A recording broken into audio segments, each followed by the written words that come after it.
Hey folks, thanks for joining me today. So today is day one of the 12 days of Christmas that I promised you. And I'm so excited about this series. I've got so many cool videos planned, filmed, edited, all of that stuff. And I'm just so excited to bring this all to you. So the first one we're going to start off with is a cute little polar bear. So I'm doing the background gray, and I'm doing it this way because I really want the white of the polar bear to stand out and the snow that he's sitting on and all of that good stuff. So I drew a circle with my compass and my general charcoal pencil of the gray color, and I paint on a really nice generous coat of the gray. Then what I do is I go around it with black, and I take my time to really kiss the edge of the gray that I've just painted on there.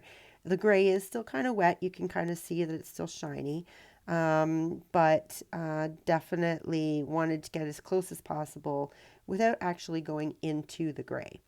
Um, and so that's what I do here. I'm going all the way around. I do paint the back as well, uh, but that part's boring, so I'm not going to show you that.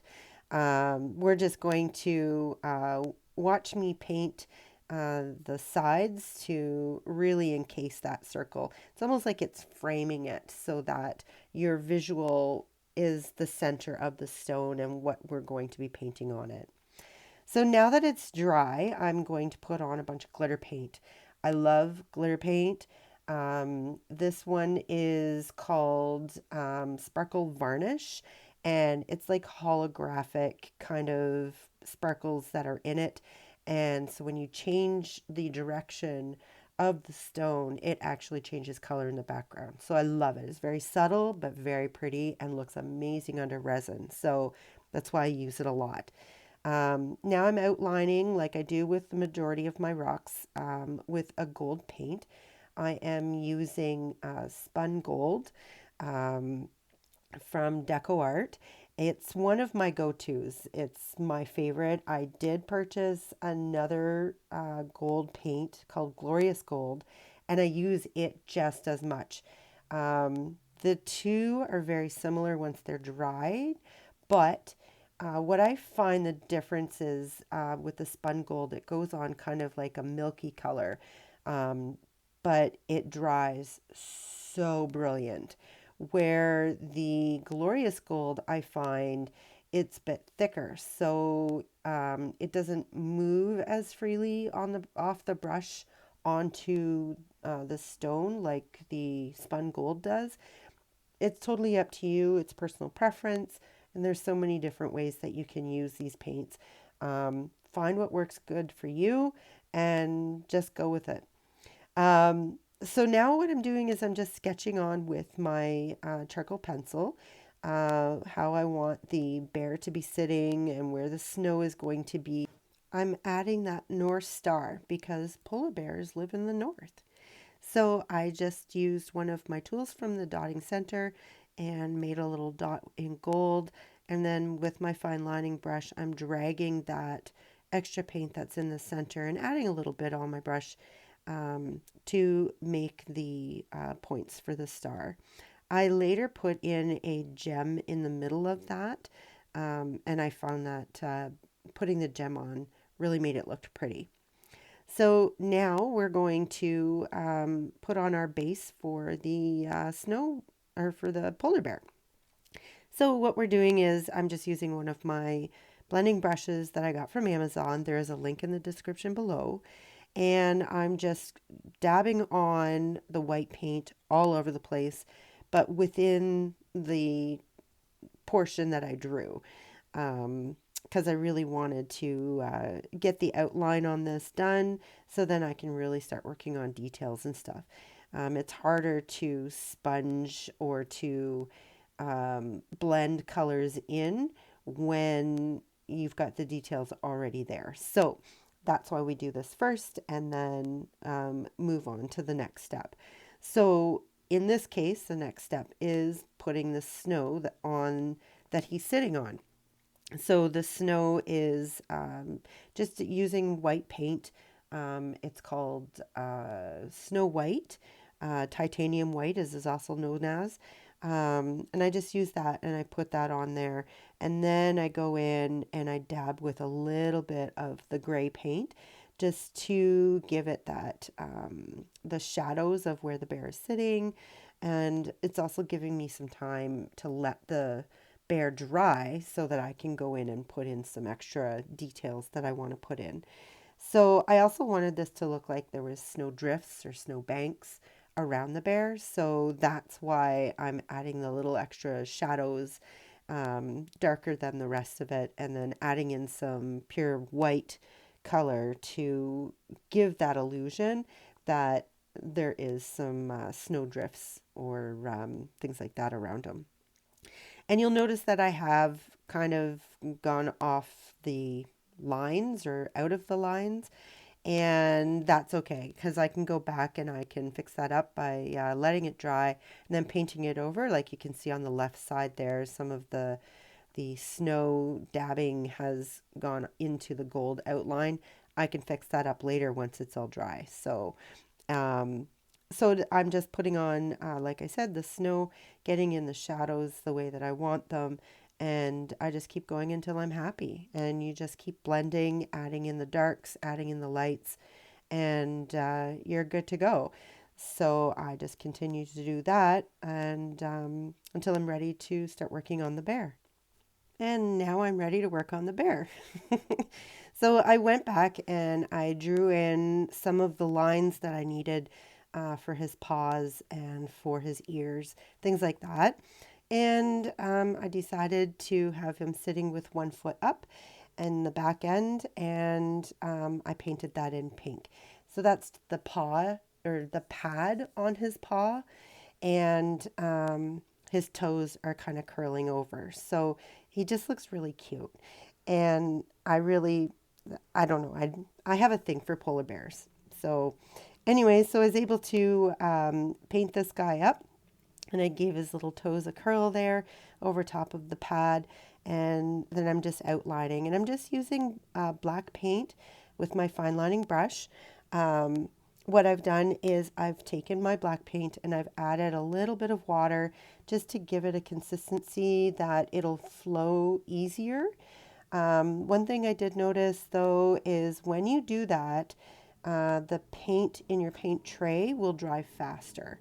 So you have to kind of either work quickly or just keep adding water. Either way, it'll work out in the end. But that's what I do just to give myself that extra work time and to allow the paint to flow a little bit easier. So I give him a cute little black button nose there and give him a little bit of a smile. And then I'm working on his ear. And I put a little bit of a pink part inside his ear as well. And he just, oh my gosh, he turned out so cute. I think so anyways. Let me know what you think by leaving me a comment below, or just give me the thumbs up. And make sure you subscribe if you haven't already, and ring that bell to make sure that you get a notification every time I post something new. I have a ton of ideas that are coming up. I have filmed them, they're edited, they're ready to go, and I can't wait to post them so that I can share them with everyone. So what I'm doing right now is using some white, the Snow White, and I'm just letting my brush sort of quickly go over top of the black. It's to give him a little bit of a hairy look. Maybe the wind's blowing and it's moving his hair around. But I just wanted to give that sort of illusion that he's furry. And that's the way that I did it. And then just a little bit of touch-ups here and there with some of the white paint, and put that all around. And yeah, he looks so cute. The only thing I wish I had have done was maybe have him looking at the star rather than away from the star. But maybe another one I could do and reverse them and make him look the other way, or I'm not sure. We'll figure something out. Anyways, so I'm just continuing on doing some touch-ups with my fine lining brush and some white paint, giving them some more fur. And where I find things are maybe a little bit thick, I just dab it off with my finger. Um, so you saw me give him a little bit of an eyebrow, and now I'm just doing the top of the snow. So kind of like the snow drifts there that they're usually glowing there from the on the top from the star. We're going to assume that there's a moon out as well that's giving this a really nice shine on the tops of the snow. So that's all I'm doing is just putting on like little bumps of where snow would be or snow drifts, and just using the white paint. And I'm not being very careful with it. I'm just sort of letting it go where I want it to go, and ends up looking really, really cute. I want to take this opportunity and just thank each and every one of you for watching my videos and encouraging me to make more. Um, this has been such a journey for me, and I am so happy that you've been along for the ride with me. And I'm so excited about new things that are coming up for me to bring out for you. Uh, I just wanted to say thank you. I appreciate it. I love you all.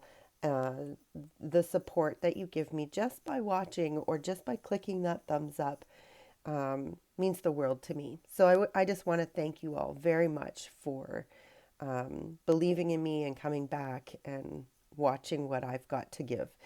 So thank you. So back to my cute little bear here. So I put on a gem there for the star, and now I'm just doing the border as I always do. I do my dots, and I'm using tools from the Dotting Center, and I'm just doing a gold dot just to tie it into that gold circle that we used as the frame. And then I'm going in with a much smaller circle or dot in between. And then I'm going to connect those with a dotting stylist, and I'll be walking the dots. So it just ties it all together. And there you go. See, I'm doing it right there. And it's just a really simple effect to do, but it makes it look so elegant. Now, I didn't put any gems in this or anything like that, but other than on the star, because I didn't want to take away from the actual painting. So once this is done, I let it dry, and then I put it through a coat of resin just to give it that extra shine, and then it's finished. So there you have it, folks. Life is what you make it, so get creative.